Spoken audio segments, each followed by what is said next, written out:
IT job కోసం చూస్తున్నారా? ఐటీలో కెరియర్ బిల్డ్ చూసుకోవాలనుకుంటున్నారా? అయితే సమాధానం కోడింగ్ ట్యూటర్ కోసం. మీకు ఎవరైనా డబ్బులు ఇచ్చారా? లేదండి. ఇవ్వలేదా? మరి కంప్లైంట్ వచ్చింది ఏంటి సార్ మా ఇంటికి వచ్చారు? మీ ఇంట్లో వాళ్ళు ఓటు వేయడానికి డబ్బులు తీసుకున్నారని కంప్లైంట్ వచ్చింది. కంప్లైంట్ ఎవరు ఇచ్చారు సార్? అభి ఇచ్చాడు.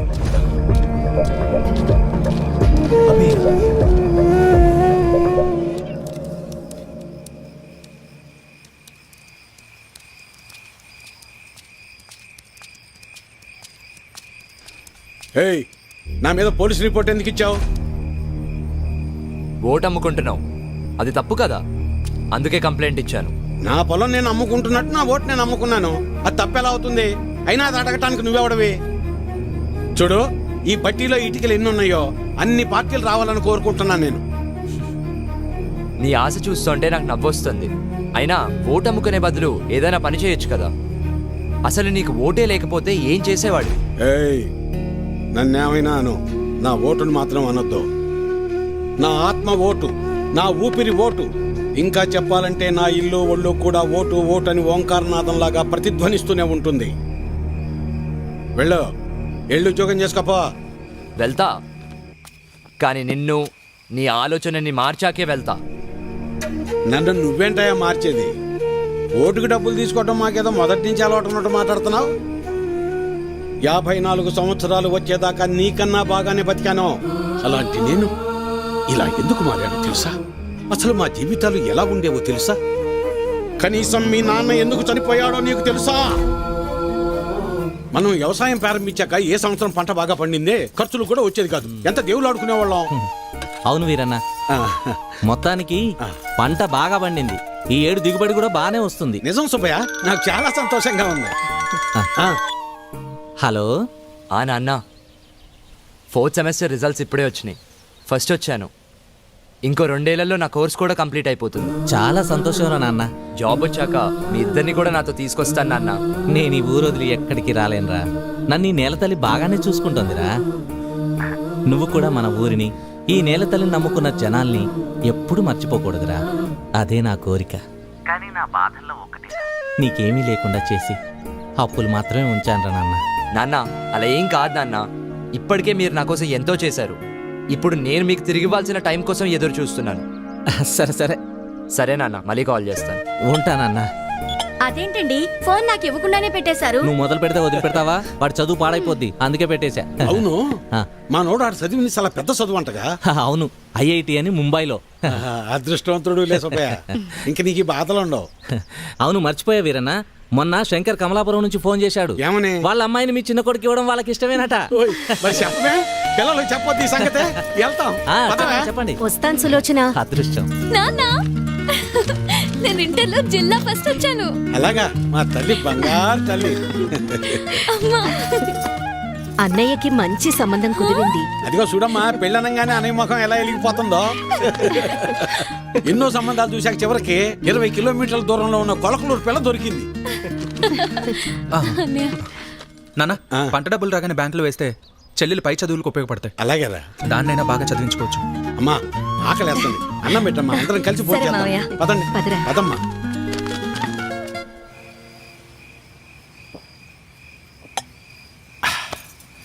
ఇవాళ నాకు చాలా సంతోషంగా ఉంది. పంట బాగా పండింది, మన అప్పులన్నీ తీరిపోతాయి, ఇకపై మన బతుకులు కూడా మారిపోతాయి. ఇన్నాళ్ళు చిన్నాడి గురించే నాకు దిగులుగా ఉండేది. ఇప్పుడు ఆడిపెళ్లి కూడా కుదిరింది. మన అమ్మాయిని బాగా చదివించి కలెక్టర్ని చెయ్యాలి. ఆ తర్వాత మన బతుకంతా సంతోషమే. నీ పేరు మల్లాది వీరన్న కాదు, మాటల వీరన్న అని పెట్టాల్సింది. ఇంకేమన్నా పెట్టద్దు? సర్లే పద. పద.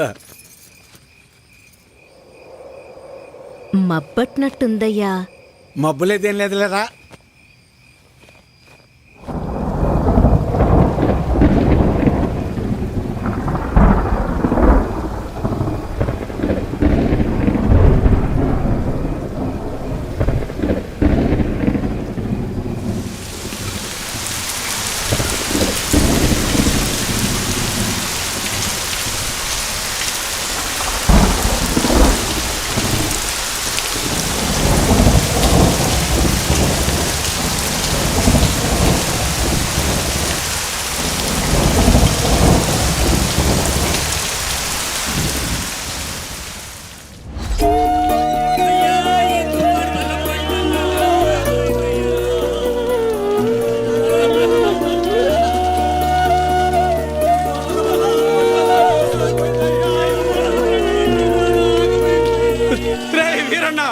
మనసు పడి చచ్చిపోయాడు రా, మనసు పడి చచ్చిపోయాడు రా వీరన్న, చచ్చిపోయాడు రా.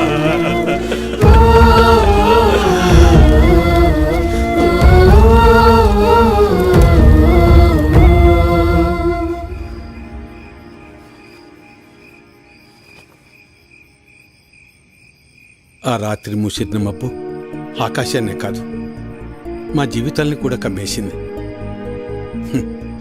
మేము ఆనందంగా ఉండటం ఆ దేవుడికి కూడా నచ్చలేదనుకుంటా. అందుకే ఆ రాత్రితో మా జీవితాల్నే తలకిందులు చేసేశాడు. ఏనన్నా డబ్బులు ఎప్పుడు ఇస్తావు? ఎన్నాళ్ళ అయింది ఇచ్చి? మాట్లాడేది ఏరన్నా డబ్బులు ఎప్పుడు ఇస్తావు? నువ్వు ఇల్లు అమ్ముతావో ఏం అమ్ముకుంటావు నాకు అనవసరం. డబ్బులు ఏర్పాటు చేసి ఉంచు. వీరన్నా డబ్బులు ఎప్పుడు ఇస్తావు? ఎన్నాళ్ళాగాలి? మా నాన్న ఇంటికాడ తప్పేస్తున్నాడు. ఎలా అయినా డబ్బులు తీసుకురమ్మన్నాడు. సాయంత్రం వస్తాను, డబ్బులు సరిపెట్టు. ఏ వీరన్నా ఎంతకాలం మీద డబ్బులు తీసుకొని? నీకు నీ పద్ధతేనా? రోజు నీ ఇంటి చుట్టూ తిరుగుతూనే ఉండాలా? ఇదేనా మర్యాద? నువ్వేం చేస్తావో నాకు తెలియదు. ఏదో విధంగా డబ్బులు సర్దు.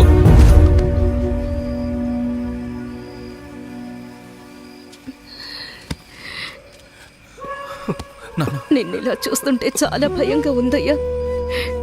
నేను సులోచనంత ధైర్యవంతురాల్ని కాదయ్యా. నీకేమన్నా అయితే మేమంతా ఏమైపోతావయ్యా? ఒక్కసారి ఆలోచించయ్యా, ఒక్కసారి. నువ్వేం బాధపడకు నాన్న, నీకు నేనున్నానుగా.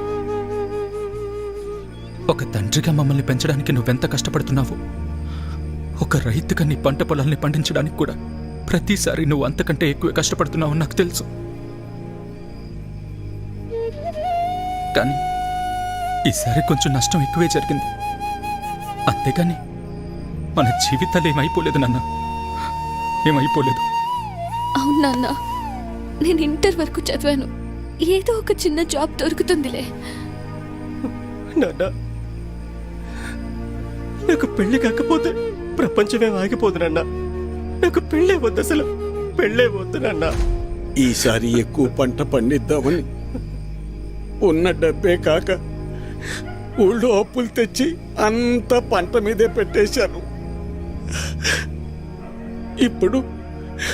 ఇప్పుడు మీకంటూ ఏమీ లేదు. నన్ను క్షమించండి, క్షమించండి. అదేంటి నాన్న అలా అంటావు? మాకు ఏ డబ్బు వద్దు, మాకు నువ్వున్నావు. మాకు నువ్వున్నావు, అదే చాలు నాన్న, అదే చాలు. అవునయ్యా, అవును మావయ్య.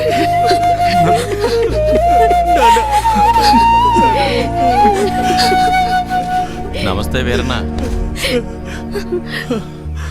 చాలా అన్యాయం జరిగింది వీరన్న. అకాల వర్షాలకి పంట పాడైపోయింది. ఇదిగో ఈ డబ్బులుంచు. అయ్యా, మీరు ఈ డబ్బు ఎందుకు ఇస్తున్నారో నాకు తెలియదు, కానీ మీకు తిరిగిచ్చే ఓపిక నా దగ్గర లేదయ్యా. తిరిగిచ్చే పనేం లేదు వీరన్న. మీ ఇంట్లో 6 ఓట్లు ఉన్నాయి కదా, వచ్చే ఎలక్షన్లో 6 ఓట్లు మాకే అయ్యండి. రే ఇవ్వరా, ఇవ్వు. తీసుకో వీరన్న.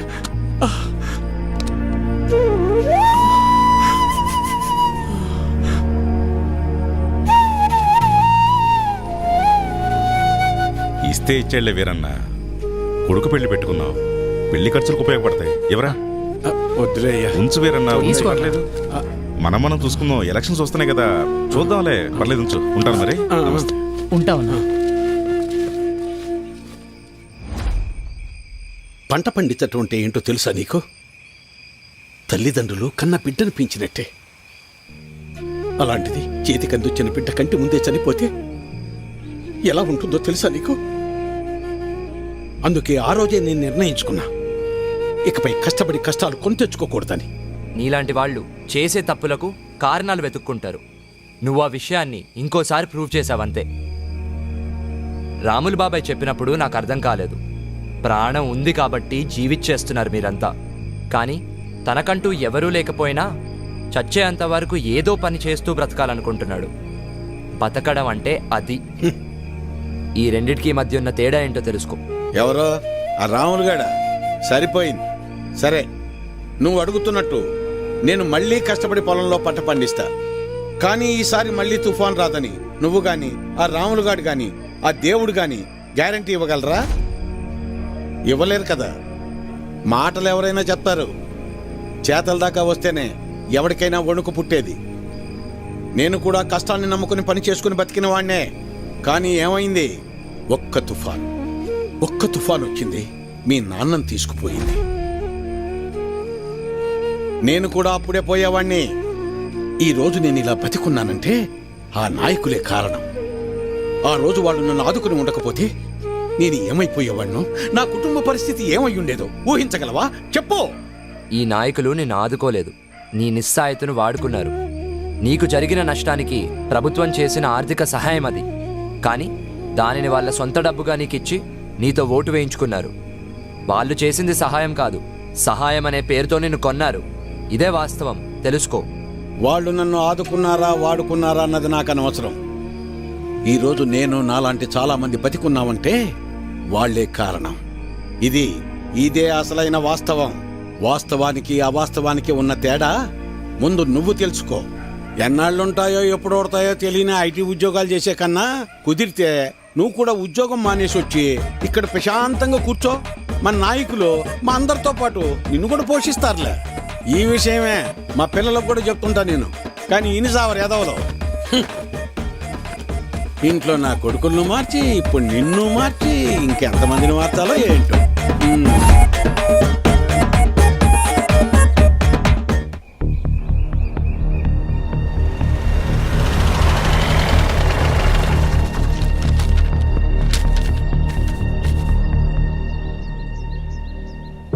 బ్రేకింగ్ న్యూస్ చూస్తున్నాం. సీతారామపురంలో ఓటుకు నోటు పంచుతున్నారంటూ కంప్లైంట్స్ రావడంతో ప్రస్తుతానికి అక్కడ ఎన్నికలు వాయిదా పడ్డాయి. ఇదిలా ఉంటే సీతారామపురంలో ఎన్నికల ప్రచారంలో ఇరు పార్టీలు జనాలకు ఓటుకు నోటు పంచుతున్నారని కంప్లైంట్ రావడంతో అక్కడి ఎన్నికలు ప్రస్తుతానికి వాయిదా పడ్డాయి. నిజ నిజాలు తెలుసుకోవాలని ఎన్నికల కమిషన్ అధికారి సంబంధిత జిల్లా కలెక్టర్ కు ఆదేశాలు జారీ చేశారు. ఇదంతా బిగడి చేసిన పని. గత 15 ఏళ్లుగా మనమే కదా గెలుస్తున్నాం. మనకన్నా డబ్బులు పంచి పెడుతున్నామని ఎవడో కంప్లైంట్ ఇచ్చాడనా, అందుకోసం ఎన్నికలు ఆపేశారనా, టీవీలో చూపిస్తున్నారనా. అరే అసలు నువ్వేం చేసావో నీకు తెలుస్తుందా? ఊర్లో జనాల మీద కంప్లైంట్ ఇవ్వడం ఏంట్రా? అయినా ఓట్ల కోసం డబ్బులు తీసుకోవడం ఇదేమన్నా కొత్త విషయమా? మన ఊర్లో మాత్రమే జరుగుతుంది అనుకుంటున్నావా? దేశం మొత్తం ఇలానేరా జరుగుతుంది. మారాలరా, అందుకనే ఇలా చేశాను. ఏంటి? ఈ మార్పు దేశం మొత్తం రావాలి. దానికి మన ఊరే తొలి అడుగవ్వాలి. ఏం మాట్లాడుతున్నావురా? అవును, ఏ మార్పైనా ఒక్క అడుగుతోనే మొదలవుతుంది. నేను వేసే ఈ అడిగే అది. అది కాదురా.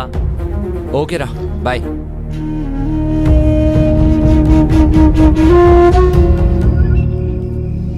ఓ కుర్రోడు ఇదంతా చేస్తుంటే మీరేం చేస్తున్నట్టు? పైనున్న మీ నాయకుల్ని సర్దుబాటు చేయడానికి నా తల ప్రాణం తోక్కొచ్చింది. ఆ కంప్లైంట్ గురించి మీ నాయకులు చూసుకుంటారు కానీ ఆ కుర్రోడు గురించి ఎక్కువ ఆలోచించకండి. అదేంటి అలా అంటారు? అవును, ఇప్పుడు ఇది మన ఊరి సమస్య మాత్రమే కాదు, రాష్ట్రం అంతా పెద్ద వార్త అయిపోయింది. అందరూ ఇప్పుడు మన ఊరి వైపే చూస్తున్నారు. అందుకే ఇప్పుడు ఆయన ఏం చేయకూడదు. ఒకవేళ ఏమన్నా చేసామనుకో కొంప కొల్లేరైపోద్ది. ఇన్నేళ్లుగా మనం ఒకరిపై ఒకరు పోటీ పడేది మన రాజకీయ లాభాల కోసమే. అలాంటిది ఇప్పుడు మన ఉనికే సమస్య వచ్చినప్పుడు మనం ఇంకా చాలా జాగ్రత్తగా ఉండాలి. కొంతకాలం సైలెంట్గా ఉందాం. ఎలాగా 10-15 రోజుల్లో ఎలక్షన్ నోటిఫికేషన్ వస్తుంది. ఆ తర్వాత చూద్దాం వాడి సంగతి. కానీ సమస్యల్లో ఒకటే, ఇప్పటికే ఎన్నికల్లో మనం చాలా డబ్బులు ఖర్చు పెట్టేశాం. తిరిగి అడిగితే జనాలు ఎగిరితంతారు.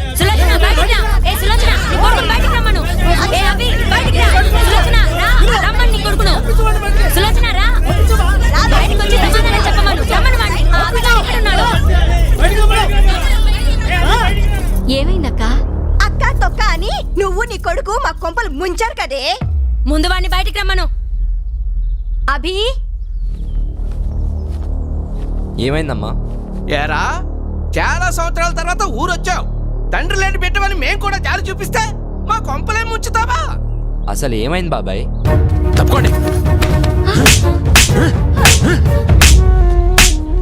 సిటీలో లక్షలు సంపాదిస్తున్నావు, పొగరెక్కువైందిరా నీకు. చాలా కాలం తర్వాత ఊరొచ్చావు, మూసుకుని నీ పనులు చేసుకోకుండా మాతో నీకేంట్రా పని ఆ? ఇప్పుడు చెప్తున్నా, మేం తీసుకున్న డబ్బులు తిరిగి కట్టవలసి వస్తే నయా పైసాతో సహా నువ్వు కట్టి ఇక్కడి నుంచి కదలాలి, లేదంటే నా చేతిలో చస్తావు. అర్థమైందా? పదండి పదండి పదండి. నువ్వు మావాడు అనుకున్నాం కదరా, మమ్మల్ని ఇంత మోసం చేస్తావు అనుకోలేదు. అసలు ఎందుకు వచ్చావు ఈ ఊరికి నువ్వు? ఈ ఊరు వదిలి వెళ్ళిపో. పదండ్రా, వీడితో మనకెందుకు. ఊరంతా కంపు కంపు చేసి పడేశాడు. రండి వెళ్తాం రండి.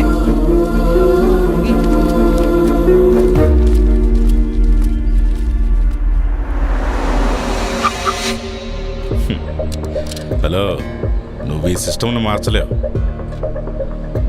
ఈ సిస్టమ్ ఇలాగే పనిచేస్తుంది. నువ్వు ఇంకా ఎక్కువ ఆలోచించావనుకో, ఈ ఊరి జనమే నిన్ను తరిమేస్తారు. జాగ్రత్త. పోనేరా.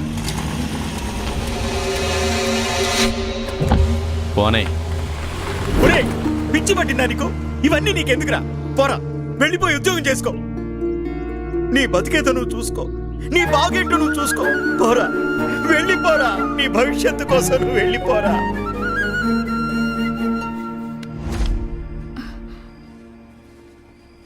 నాన్న అభి, ఏమైంది? నేనేమన్నా తప్పు చేశానా అమ్మా? నా వల్ల నీకు అనవసరంగా ఊర్లో వాళ్ళందరితో గొడవలు.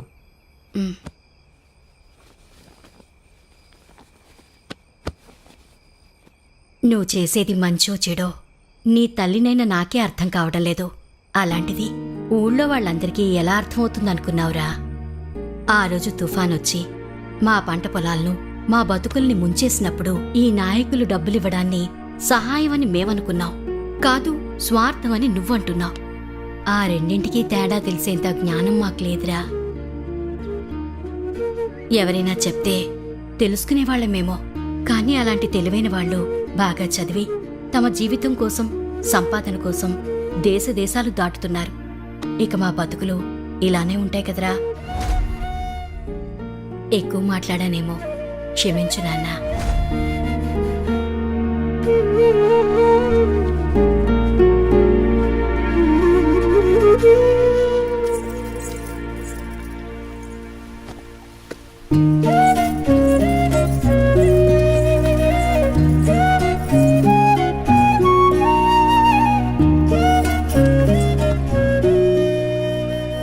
సిస్టమ్ను మార్చాలంటే ఇలా అగ్రెసివ్ డెసిషన్ తీసుకుంటే సరిపోదు.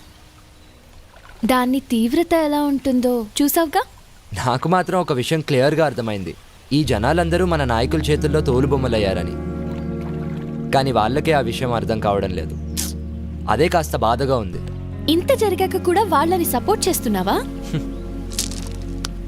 నీకో కథ చెప్తాదా? అనగనగా ఒక రాజు. ఆ రాజు ప్రజల్ని తనకి నచ్చినట్టుగా పరిపాలించేవాడు. ఒకవేళ ప్రజలకు ఏ విషయమైనా నచ్చక ఎదిరిస్తే రాజధిక్కార నేరం కింద అక్కడికక్కడే చంపేసేవాడు. అలా ఆ రాజు నియంతలా ఉన్నాడు. ఆ టైంలోనే మహామంత్రికి రాజు కావాలనే ఒక కన్నింగ్ థాట్ వచ్చింది. నాయకులు జనాల నుండే పుడతారని ఆ జనాలకు ఒక కొత్త కాన్సెప్ట్ నేర్పాడు. దానికి అతను పెట్టిన పేరే ప్రజాస్వామ్యం. ఆ విధంగా జనాల మధ్య నుండి నాయకుడు పుట్టాడు. కానీ తర్వాత ఆ నాయకుడు మంత్రి అయ్యాడు. ఆ పాత మంత్రి కాస్త రాజు అయ్యాడు. రాజ్యాధికారం చలాయిస్తున్నాడు. అంటే పాత రాజు పోయి పాత మంత్రి కాస్త కొత్త రాజుగా అవతారం ఎత్తాడు. ప్రజాస్వామ్యం కాన్సెప్ట్ బాగా వర్కౌట్ అయింది కదా ఆ మంత్రికి. ఫైనల్గా కథలో ట్విస్ట్ ఏంటంటే, భలే గమ్మత్తుగా ప్రజలకు చివరకు రాజే మిగిలాడు. కానీ ఇది ప్రజాస్వామ్య దేశం కదా, అందుకే ప్రజల్ని రాజ నిర్దేశకుల్ని చేశారు. రాజ్యాధికారం లాగేసుకున్నారు. ప్రశ్నించే హక్కునిచ్చారు, కానీ ఆ అవకాశాన్ని లాగేసుకున్నారు. ఆ తర్వాత ఈ ప్రజల్ని చైతన్యవంతుల్ని చేద్దామని ఎంతోమంది ప్రయత్నించారు. కానీ పాపం వీళ్ళెవ్వరికీ అర్థం కాని విషయం ఏంటంటే, మనం మన హక్కుల్ని డబ్బులు తీసుకొని మరీ అమ్ముడుపోతున్నామని. నువ్వు అన్నది కరెక్టే, కానీ నాకు ఈ ప్రజాస్వామ్యంపై చాలా నమ్మకం ఉంది. ఎందుకంటే ఈ ప్రజాస్వామ్యమే నాకు గొప్ప అవకాశాన్ని ఇచ్చింది. అదే నోటా. ఫర్ యువర్ కైండ్ ఇన్ఫర్మేషన్, ఆ ఆప్షన్ నీకు కూడా ఉంది. మార్పు కోరుకునే మనలాంటి వాళ్ళు ఈ వెపన్ యూజ్ చేసుకుంటే సరిపోతుంది. అంతేకాని ఇలా సిస్టమ్ని మార్చేస్తా అంటే ఇలానే ఉంటుంది. నీలాంటి చాలామంది మెచ్యూర్డ్గా ఆలోచిస్తున్నాం అనుకొని మీ ఆలోచనను నోటా వరకే రెస్ట్రిక్ట్ చేసుకుంటున్నారు. కానీ నేను దానికి మించి ఆలోచిస్తున్నాను. మీరు గమనించలేదంతే. మరి ఇప్పుడు ఎలాగయ్యా? ఆపరేషన్ చేయాల్సి వస్తుంది. చెయ్యండి అయ్యా. సరే అయితే కొన్ని టెస్టులు స్కానింగ్లు చేయించాల్సి ఉంటుంది. చెయ్యండి బాబు. మన హాస్పిటల్లో కాదు, ఇవి బయట చేయించాల్సిన టెస్టులు. అదేంటయ్యా? ప్రభుత్వ ఆసుపత్రిలో ట్రీట్మెంట్ వరకు చేయగలం కానీ మెడిసిన్స్ అలాగే టెస్టులు బయటే చేయించుకోవాలి. వీటికి ఖర్చు ఎంత అవుతుంది సార్? సుమారు 50-60 వేలు అవ్వచ్చు. మిగతా లెక్కలు తర్వాత చూసుకుందాం.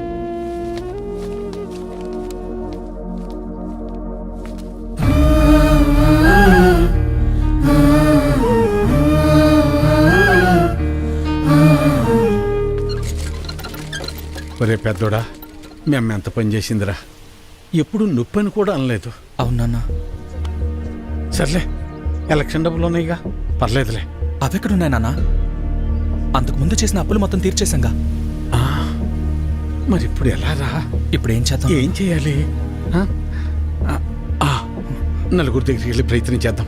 పద పద, తొందరగా నడు.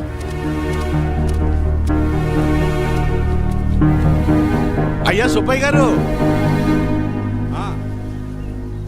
అయ్యా విషయం ఏందో చెప్పు. నా భార్యకి బాలేదు, కొంచెం డబ్బు సాయం చేయండి అయ్యా. ఎట్టా రామయ్య గారి ఇంటికి వెళ్దాం. అన్నా ఆగనన్నా, అమ్మకి ఆరోగ్యం బాగాలేదు, అర్జెంటుగా డబ్బు కావాలన్నా. అయ్యో నిన్ననే పాప స్కూల్ ఫీజు కట్టాను రా.